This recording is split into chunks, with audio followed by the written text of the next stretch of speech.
Thanks for checking out the weekly sermon from Church of the Resurrection. We pray that God will use this message to speak to you and help you grow in your faith journey.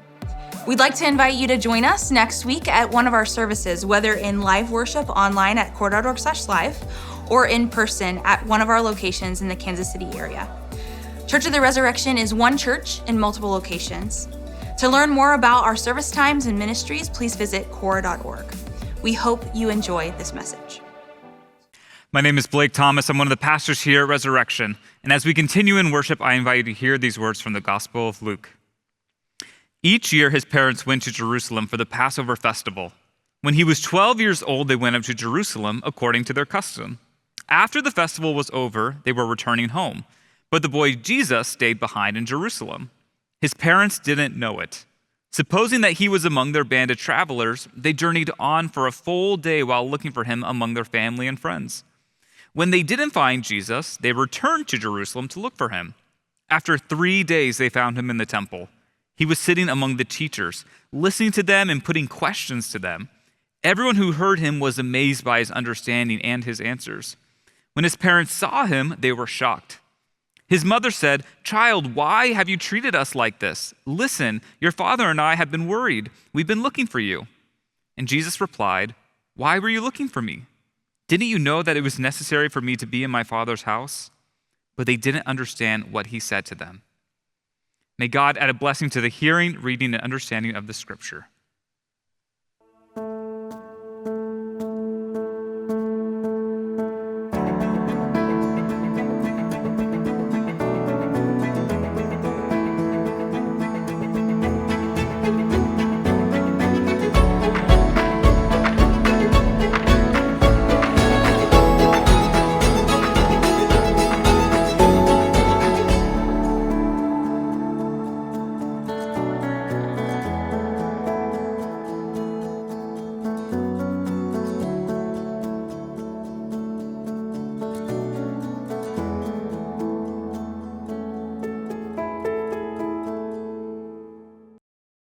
When we started Church of the Resurrection in 1990, we had one driving passion, and it remains our driving passion to this day, and that is to build a Christian community where non-religious and nominally religious people are becoming deeply committed Christians. Now, we live in a time in which younger generations are less likely to go to church than ever before. We learned last week that 48% of Gen Z is religiously unaffiliated. That is, they may say, "I believe in God," or "I'm spiritual but not religious," but they claim no particular religious affiliation. They are non-religious or nominally religious. And our driving passion means that we're looking to see, how can we be the church for that generation? How can we be a witness, a light? How can we be a place that welcomes younger generations? And that's what we're talking about this month in our Generation to Generation campaign. I want to ask you, do you know which generation you're in? Sociologists talk about various generations and generational cohorts, and it's not an exact science, but let me just lay out for you the generations and we'll see which generation you might be in. So the greatest generation, ages 96 through 122. If you're 122 and listening to me now, call me. I want to talk to you.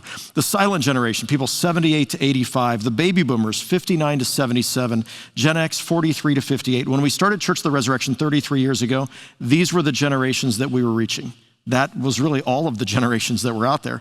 And then we look at the millennials. Well, the millennials were the babies. They were the kids in the nurseries and little ones. But we began reaching the millennials as we continued to age as a congregation. We're 33 years old. But what we're talking about this month are these two generations right here. We're talking about, so the millennials, 27 to 42. Hard for me to believe that millennials are now in their 40s. But Gen Z, ages 11 through 26, and the Alpha generation, ages 0 to 10. So Gen Z are those who today are in elementary, like maybe fifth grade. They're certainly all of our middle schoolers, all of our high schoolers, those who are in college, those who are in the workforce up to age 26. That's the generation we're talking about. The little ones after that, Alpha generation, there's still a lot to be learned about them. They're still developing as a generation, more babies still to be born into that generation. But when we talk about Gen Z, we're talking about a generation that's the most ethnically diverse generation in the history of America. They're also going to be the most highly educated generation in the history of America, and they are the least religious generation in the history of America, at least in the last 100 years. And so we're asking the question, what can we do? What must we do if we're going to be a church for Gen Z, if we're going to help them to find the light of Christ, a loving community, to find the difference that the Holy Spirit makes in our lives and to send them out to live out their faith in the world. That's our driving passion. And that's what we're talking about this month. So as we're doing that, I want to have a chance for us to think together about what it looks like to do this, but I want to begin with a biblical story, one of my favorites. So if you look in the Gospels, you'll find that only Matthew and Luke's Gospels tell us about Jesus' birth. Mark and John start with Jesus breaking on the scene at the age of 30. But Matthew and Luke, they have these infancy narratives. But Matthew goes from Jesus as a baby all the way to age 30 with nothing in between. Luke is the only gospel and the only place in the New Testament where we learn anything about Jesus during the years between his birth and his baptism and beginning his public ministry. So nowhere else in the Gospels, in the Scriptures, do we find but this one story. And I love this story. And it takes us to Jesus at age 12. Jesus is 12 years old. Now, if he were alive today at age 12, he would be in 7th grade. He would be a part of Gen Z. And so I want us to take a look at this story really briefly to see what it teaches us about Jesus and about our faith and about spaces and places. So here's what we find. We find that each year, so this is Luke 2:41, each year his parents went to Jerusalem for the Passover festival. So everyone was required to go back. They lived in Nazareth, so thousands of people from the area of the Galilee travel south to Jerusalem. It's a pilgrimage festival. Everyone's supposed to go 8 days, and at the end of the 8th day, they return back to their homeland. Let me just show you briefly where it was that they had been coming from and where they were going in this story. So this is Google Maps, and you have a chance to see where Nazareth is. Nazareth is right up here. There's the Sea of Galilee. There's the Jordan River. There's the Dead Sea. And if you map this out, Google Maps doesn't want to take you this route. You got to work at it a little bit. It goes right through the heart of the Palestinian West Bank. This is the West Bank territory right over here. And so you're going to go right through the heart of it. In Jesus' day, this was the Samaritan area. So you're going to travel through here. And as you travel, it's 96.6 miles to get to Jerusalem. You're traveling over and above mountains, across switchbacks. So it's 62 miles as the crow flies, 96 miles as you actually have to drive it.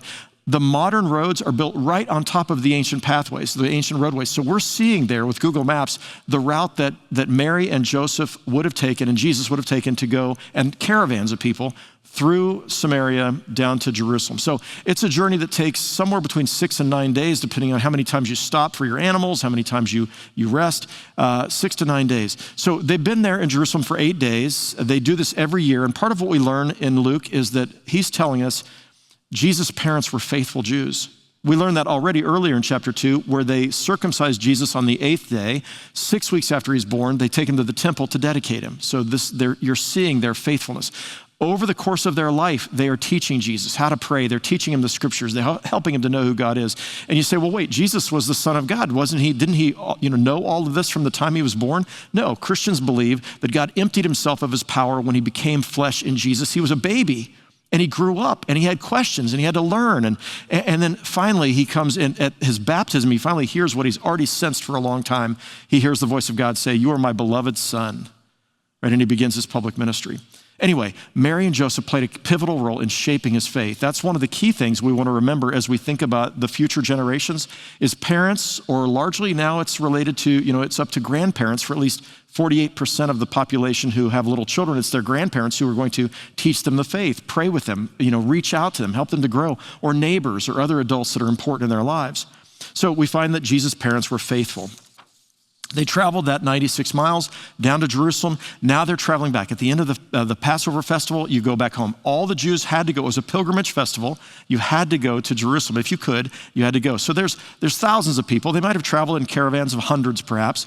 And as Mary and Joseph were traveling back to the Galilee, the men often traveled together and they talked as they walked. The women traveled together and they talked as they walked. And then the children hung out with each other and then they all met up in the evening. Well, they apparently left that morning to head towards Nazareth.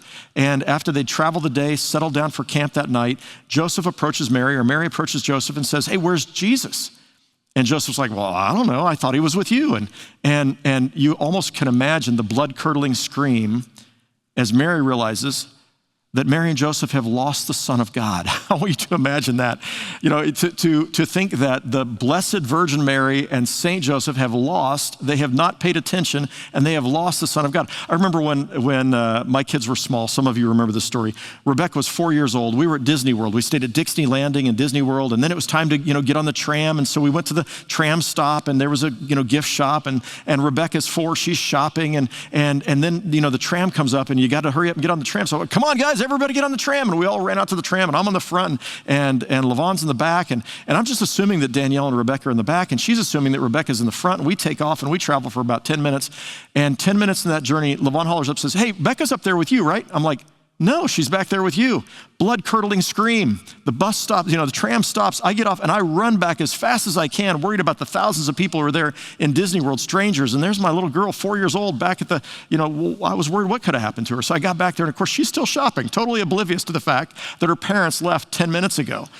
Well, that was a glimpse, I think I had, of what Mary and Joseph experienced, but they misplaced Jesus for 3 days. So they traveled for a day, then they had to travel back the next day, then, because they're not going to travel at night, travel back the next day. They come back to Jerusalem, no sign of Jesus. Finally, on the third day, they find him, and where is he? He's in the temple. And when he's in the temple, what he's doing is he's asking questions of the religious leaders. 12-year-old kid, he's asking deep theological questions. The people were amazed at the questions that he asked, but his mom and dad weren't very happy about this. I love this. I want you to imagine the Virgin Mary being upset or angry. And this is what she says, child, why have you treated us like this? Listen, your father and I have been worried. We've been looking all over for you. And then Jesus responds, and you can imagine this 7th grader, saying this. I can imagine myself at 12 saying something like this. Like, why were you looking for me? What's the big deal? Didn't you know that it was necessary for me to be in my Father's house? I love this, in my Father's house. Clearly, at 12, now Jesus is not in the temple proper, he's in the temple courts. So in the temple courts, there were classes, there were places for groups to meet. They met in the open courts, they met in the covered porticos that were there, and he was there, and there were teachers there, and they were teaching, and apparently, teaching the teenagers, anybody who was there, teaching them. I'm imagining youth group for Jews in that period of time, and there's Jesus asking these questions. And when he talks about the temple courts and the entire temple platform as my Father's house, it tells you something about how important this space was to him. I want to ask you a question.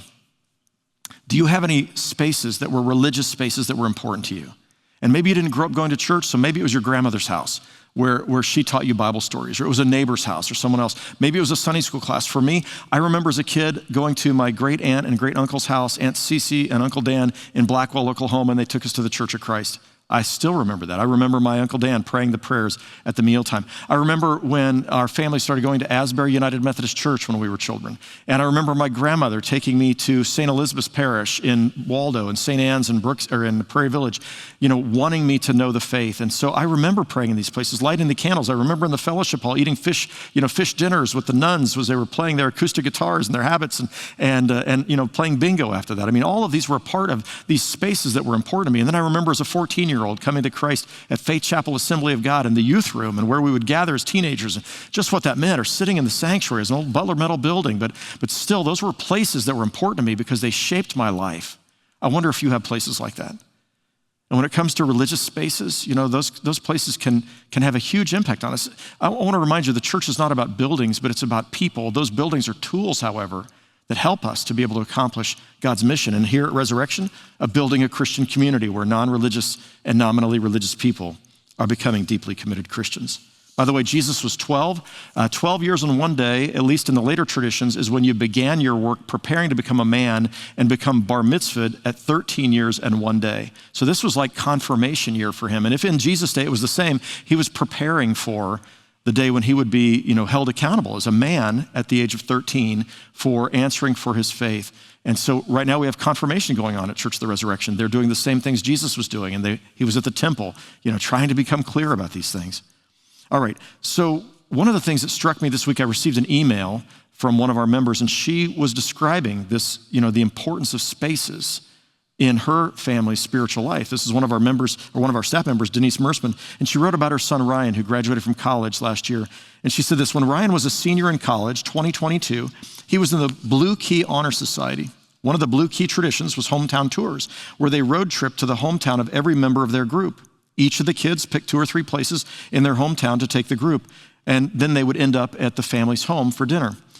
She said, when they got to our house, I asked Ryan, where he had taken them. And the first place he took them was Church of the Resurrection. He showed them the stained glass window. He walked them through Kids Corps, where he worked all through high school. And then he took them to the student center to see the climbing wall and the basketball courts that were put in when he was a kid. And she said, at the time, I was so surprised and excited that he brought them to our church, especially since I was home cooking the dinner that day for them. He didn't come to Kansas City with his friends to have dinner at our house. He came to show them this space. And as we talk about buildings, she said, what they mean, I realized that for my kid, these buildings mattered. He felt welcome, included, and important here. I asked him later why he decided to bring them to the church, and he said, are you kidding? I am who I am because of resurrection. The space matters because it tells our kids and youth that they matter. Even if they don't tell us, they feel it, and it's important. It hit me that of all the places in Kansas City that Ryan could have taken his 20 friends, it was this space he brought them to. Today we want to talk about generation to generation and our hope of reaching future generations. And at all of our locations in Kansas City, we're talking about the changes and the renovations and the additions that we need to make to create spaces that will help us reach and retain and help grow Generation Z and after them, Alpha Generation. And so today's sermon is it's part sermon and it's part just sharing with you architects' renderings and designs and hopes and dreams for Church of the Resurrection at our Leawood location. And I'm hoping you catch the vision and can see why this would matter for the ministry of the church here in Kansas City and through what we do through these folks across the country and around the world. So we're going to I'm reminded, by the way, when I start talking about plans, in the book of Exodus, the first 14 chapters talk about God's deliverance of the slaves from Egypt. But then there's 16 chapters that follow that talk about the instructions God gave Moses for the tabernacle or their traveling, temple and all of the things that were inside. So architecture matters, spaces matter. It mattered in Exodus and it matters for us today. So with that in mind, I want to tell you a little bit about what we're hoping to do when it comes to Gen Z and spaces for them. So I want to talk about our student center. So I want to show you our student center as you look at this picture. This is the inside of our student center. It was our sanctuary from 1998 to 2004, and it's an awesome space. It's big and huge and cavernous, and it hasn't been renovated in 18 years. So if you think about the teenagers who are now seniors, when they were born, the year they were born was the year it was renovated. A lot has changed in student ministry since then. Today, teenagers are looking for intimacy. They're looking for relationships. You see, they're digital everywhere else, but when they actually come together, they're wanting to build connections. And we've learned the last couple of weeks that one of the most significant health crises in America, according to the Surgeon General, is the epidemic of loneliness and feeling disconnected from other people. And so when you come together, this is part of what they're looking for. So meeting in small groups, creating a worship space within this big cavernous space that feels more intimate. And that's part of what we're looking at, is we're looking at how do we create a more intimate worship space inside this big room, and how do we create more classrooms, which we're desperately in need of for our teenagers. For the last 18 months, we've been studying this with architects. We have teenagers who are on the building committee who are helping. We've been surveying the youth group to see, what's it gonna take to create an awesome youth space you can't wait to bring your friends to. And that's a bit of what I wanna share with you today, is where we are in the design process right now.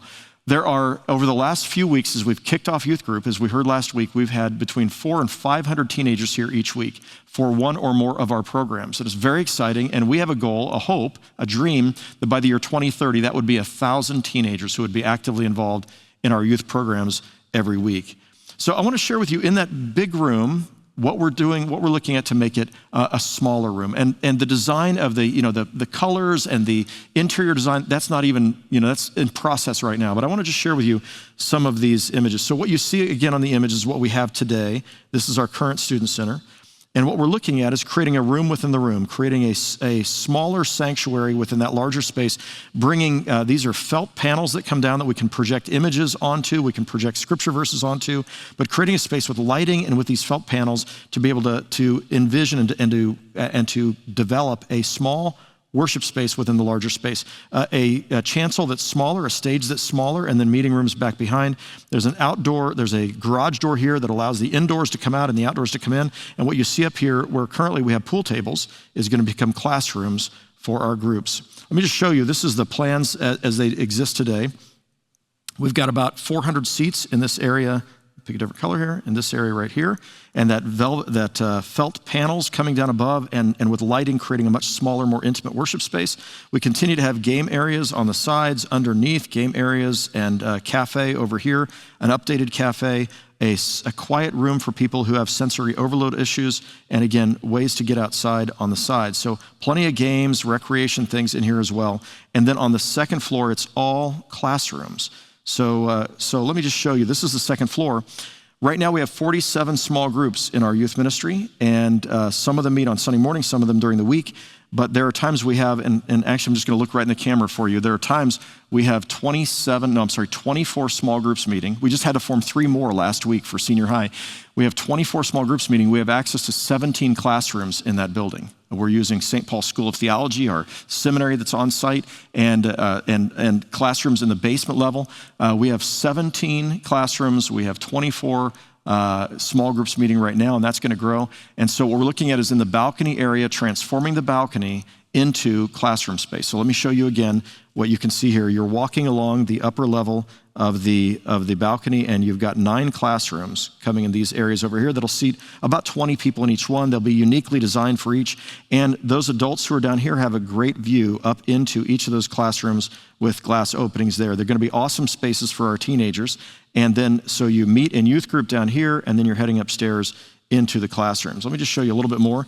This is in this space, in the student ministry space. We're just now starting, so you can see how we create this smaller room within the room. Just now starting on design, lighting, LED lighting, all kinds of interesting, textures and colors and how to make it just pop. It's going to be a really cool space that they're working on right now.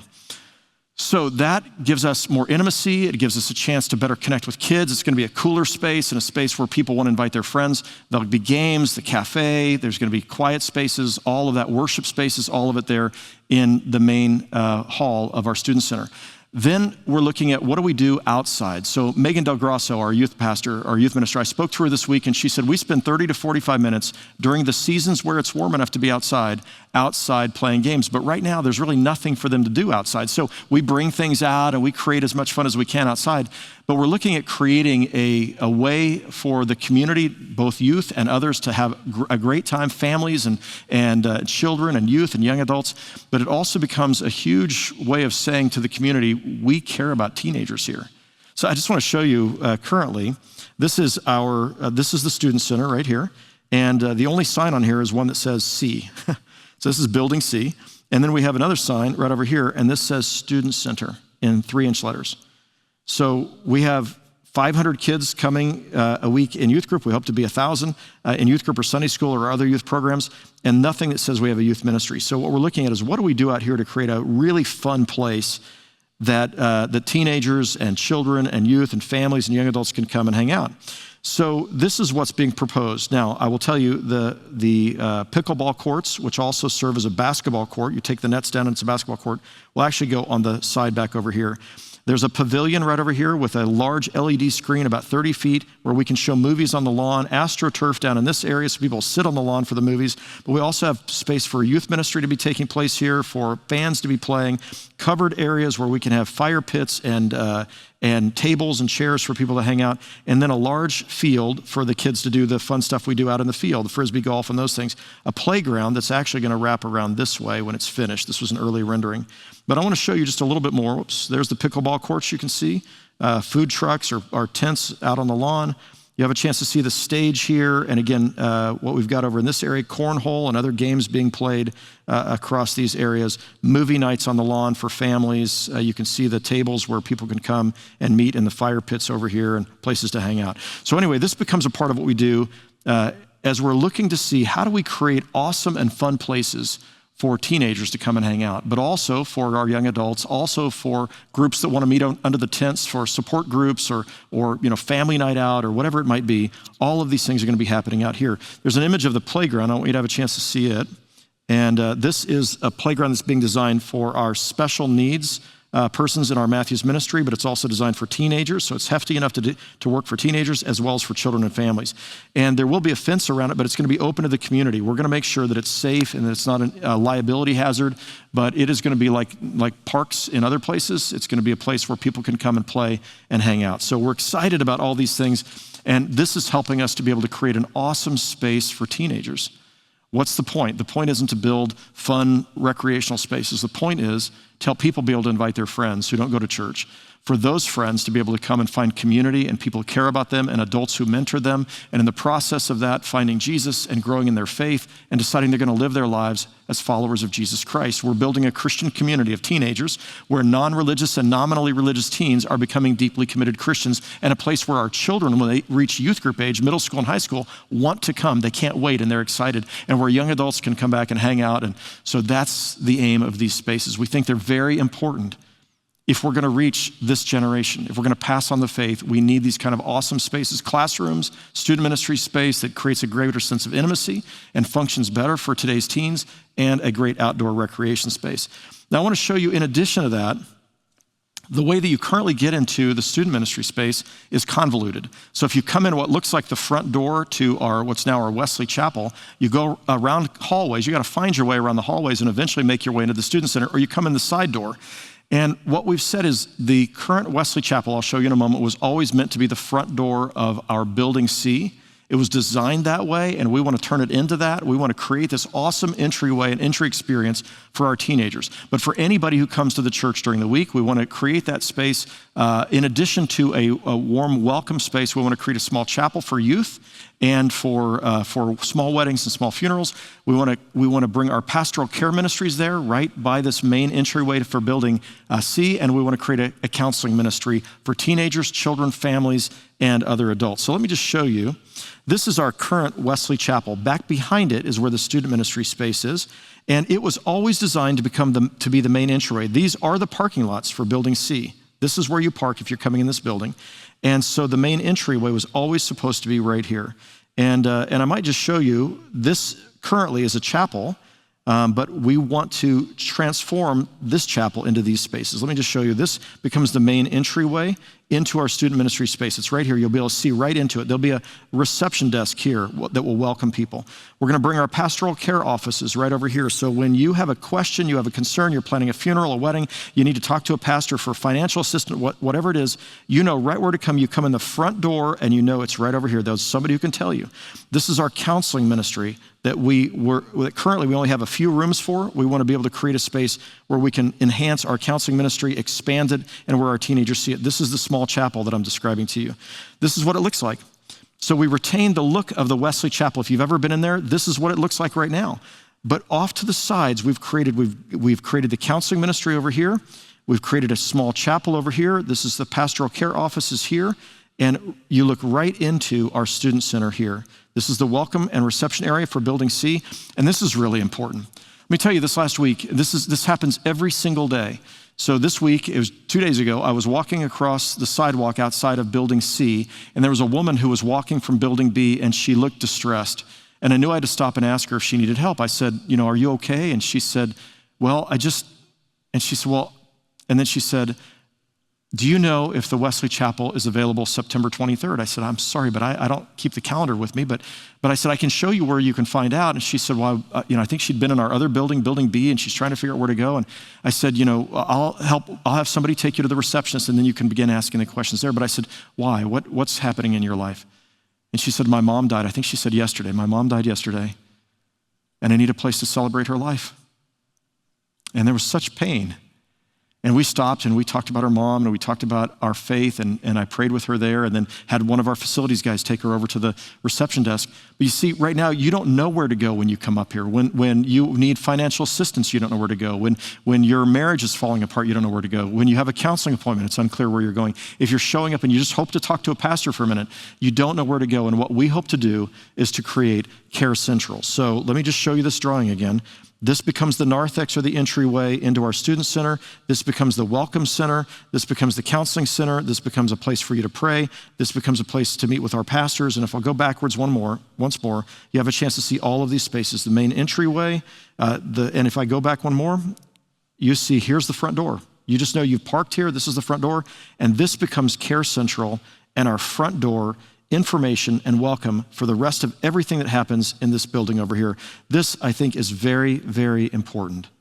So as we're talking about this, I want you to know in our counseling ministry, we currently have 105 people who come in for counseling, individual, couples, or group therapy every single week, 105, and that's the maximum we can take right now. We have 7 college interns. We offer it for free. We have a doctor with a clinical counseling degree who oversees these interns and helps them and does some counseling herself. Our goal is to get another full-time clinical counselor and have another 7 interns. We offer free counseling. You can't find that very many places. The problem is today there's a waiting list of 4 to 6 weeks to be able to get in. Actually, it's more than that. It's closer to 2 months today. There are 45 people on the waiting list. The reason why this is really important, counseling is important, and in particular when I think about Gen Z, is when we look at Gen Z, 54% of Gen Z women say they're stressed out most or all the time. 43% of Gen Z men, young men, teenagers, say they are stressed out most or all the time. When we look at mental health and wellness, we know that Gen Z in particular is 3 times more likely to seek out a counselor than baby boomers were, because they know mental health is important, mental wellness is important, and there's no shame for being able to go and get help. So imagine when you're a teenager and you walk into youth group and you walk right past the counseling ministry, what that says is this is a church that cares for me and there is help for me here. I want to remind you that we had over a 10-year period, we had 32 funerals here for people who took their own lives, and many of those were teenagers.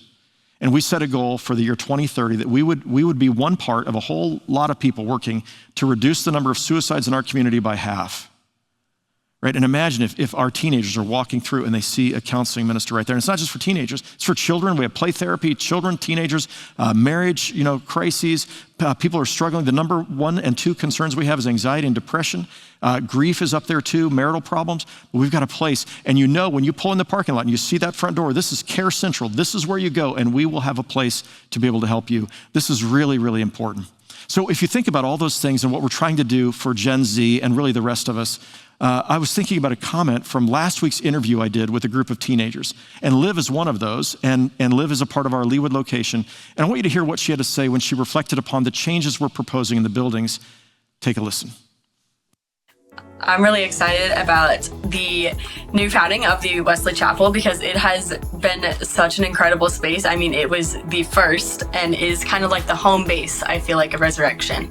And now it's a great welcoming space for these students in our student center. And not only now is it going to become a welcoming area, but there's also going to be a counseling center because there's an epidemic within the youth. There is a mental health crisis, and it is something that needs light shown on it. And I feel like this is going to be a great space to help. So our teenagers know this. 1 in 4 teenagers report that their mental health is fair or worse, fair or poor.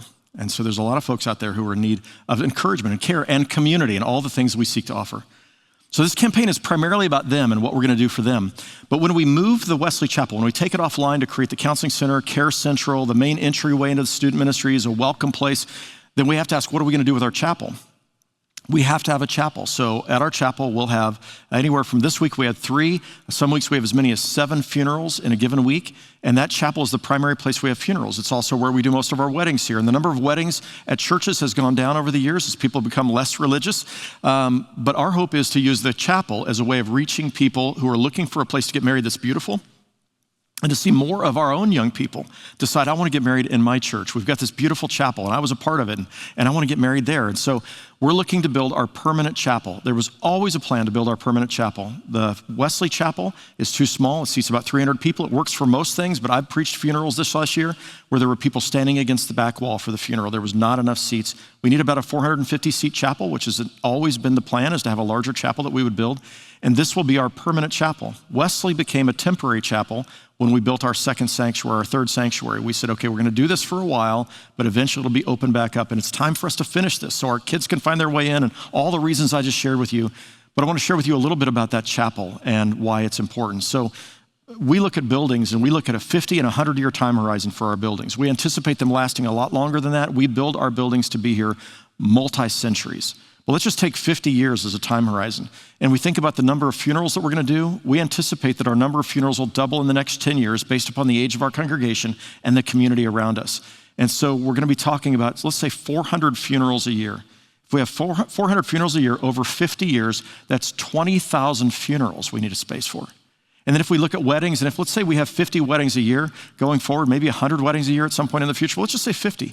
50 weddings times a year times 50 years, that's 2,500 weddings. And then you think about our 7:30 worship service that meets in the Wesley Chapel and having it right next to our adult Sunday school classes. And you think about the young adults who meet in our Wesley Chapel, and you think about the baptismal services. There's going to be a lot that's going to happen in that space just in the next 50 years. And we hope it'll serve this church for hundreds of years into the future. So let me just show you what we're proposing.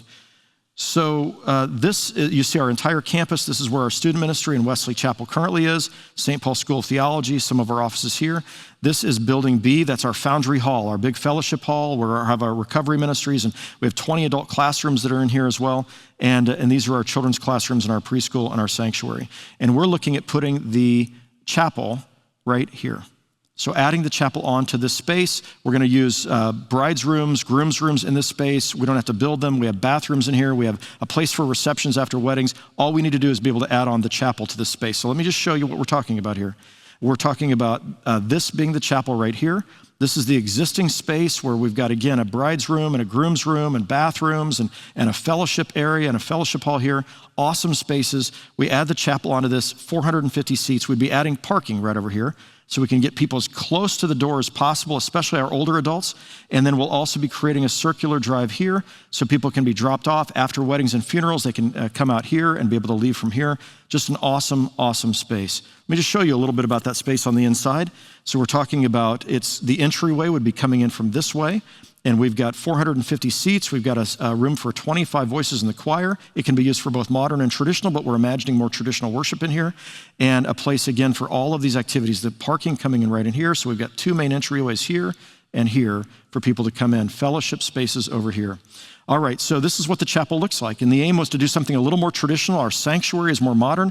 This is a little more traditional. And so we've got the same stone that's on the outside of the sanctuary. We've got the same kind of roof material, the stainless steel roof material on the top. We've got vines out here on the outside that mirrors or mimics what we have in our permanent sanctuary. So we're trying to bring these things, to tie these things together. And this is a view at night. It's a beautiful space and a more traditional space. I want to take you inside. So when you're inside the building, this is the entryway into the sanctuary. So again, this is part of current Building B. The bathrooms are right across the hall, and you have a chance to enter into on either of these sides. Again, the vine motif, the garden motif here. This is what it looks like when you get inside. And in the ceiling structure, these are a 1x3 Douglas fir, we think is what the material is going to be, that creates this beautiful space inside. 50 feet tall from here, natural daylight coming in. We're looking at stained glass either in these areas or down this central piece right here. And you can see the choir loft, the baptismal font. It seats about 450 people. It will be a beautiful and sacred space. Stone here and here and here, and just inspiring when it's completed. I want you to see this ceiling material so you get a chance of how translucent it is and the daylight that comes through it. And you have a chance to see in these windows where you've got a place to sit in the windows. It creates a sort of cruciform shape in the building. And this, again, allows you to see how that light during various times of the day sort of moves around the room, but it's diffused by this ceiling structure. It's really quite beautiful. So these are the things that we're proposing. We're proposing creating an awesome student ministry space that's going to transform the lives of teenagers, a place where 12-year-olds, like Jesus was, can come and ask questions and grow in their faith, a place where people like Ryan can find their lives changed. We're going to create a space in the chapel, in the current chapel, where you can come for care. You know, if you need care, there's one place to go. You tell them to go, the Care Central, and there's going to be a sign out in front, and you'll know you can go in there. There's counseling ministries, there's pastoral care, there's a small chapel for weddings and funerals and to connect, and then the welcome center and reception for the entire congregation is housed in that location. It's going to be an awesome space that's going to impact people's lives and bring healing and hope for people. And then we create a chapel that's a more beautiful chapel. I mean, we've got a great chapel, but it's a beautiful chapel. It's a place that seats a few more people, a place where brides want to get married. And here's what I know when I look at that space and I think about that time horizon. So, and by the way, let me just show you. We put out some chairs out there the other day just to get a sense of what that would look like. So you can see this white line is the outline of the building, and right over here, and it comes back over this way. That's the space that the chapel will take coming off of Building B. And I came a little closer, and these chairs were set up, and we actually had a communion service out there for people to be able to receive communion while the cicadas were singing and the sun was setting one night. And I went out there when no one else was there, and I went out there to pray. And I stood in front of those chairs. And I thought, I've officiated at the funerals of 400 people in the last 33 years as pastor here. And I think of the people that I have loved dearly. And then I thought about the next 50 years, even the next 20 or 30 or 40 years, and the people that I love dearly, dear friends and family members. And imagining coming to celebrate their lives in this beautiful space. And then I began to think about the weddings. And I thought about, if Stella, if she gets married here at Resurrection, and I hope she does somewhere down the road, my 9-year-old granddaughter, today people are getting married around age 29. So I thought, 20 years from now, I'm going to be 79. I'm hoping that she still wants her papa to officiate at her wedding. But I stood there and I started tearing up as I was imagining Stella walking down the aisle. Or maybe I'm sitting, next to her mama and her mommy and daddy on the side and thinking, it's going to be in this space. And spaces matter.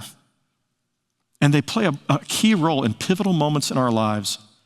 And I want to make sure that we have the right spaces for our teenagers and for people in crisis and for those holy moments of baptism, of weddings, of funerals, of worship in that chapel. All right. I want to just mention this. We hope to do all of this without taking on any additional debt, and we hope actually to pay off the existing debt, and by 2026 to be debt-free and to be able to use the money that's currently going to debt service to pay for mission and ministry. And this is exciting. We think it's actually possible. It would be a stretch. It's going to be, it's not, it's going to take a lot of hard work, and a whole lot of people are going to say, I want to be a part of this. I want to help make this happen. Next week, we're going to tell you how we're going to do this together. And I'm going to share with you what some of our donors have already contributed towards this. So I'm going to tell you what we've raised already before we've come to the congregation. And it's going to be an exciting week next week as we talk about what it looks like to sacrifice for things that really matter to us and to invest in the lives of people for generations to come. So I'm excited about that. I just want to say once more, Jesus came to a place, a space, in 7th grade or at the age of 12, to ask questions and to learn and to continue in his faith journey. And we have thousands of people who come here every week to this location to do the exact same thing. And I think about Ryan, who as a college senior took his friends, 20 of his friends, and said, I got to show you this space because it was here that my life was changed. I want to invite you to dream with us about what God might do in using spaces and places to be a part of transforming people's lives and continuing to reach non-religious and nominally religious young people and helping them become deeply committed Christians. Let's pray. Oh God, how grateful we are to you for your love and grace. Jesus, how grateful we are we have this one story of when you were a kid. And in that one story, you were in your Father's house in the temple courts asking questions. How grateful, oh Lord, that we have an opportunity to provide a space like that for today's Generation Z. And we pray for Gen Z, and we pray for the Alpha generation. We've been wearing wristbands this week, many of us, praying every day for these young people. And we ask that you would give us the courage and help us be willing to sacrifice to create spaces where people's lives will be changed for generations to come. We offer our lives to you, O Lord, and we thank you for everything in Jesus' name. Amen. Thank you for watching this week's sermon. We'd love for you to join us again for live worship, online or in person. To learn more about Church of the Resurrection, please visit core.org. Have a great week, and we'll see you next time.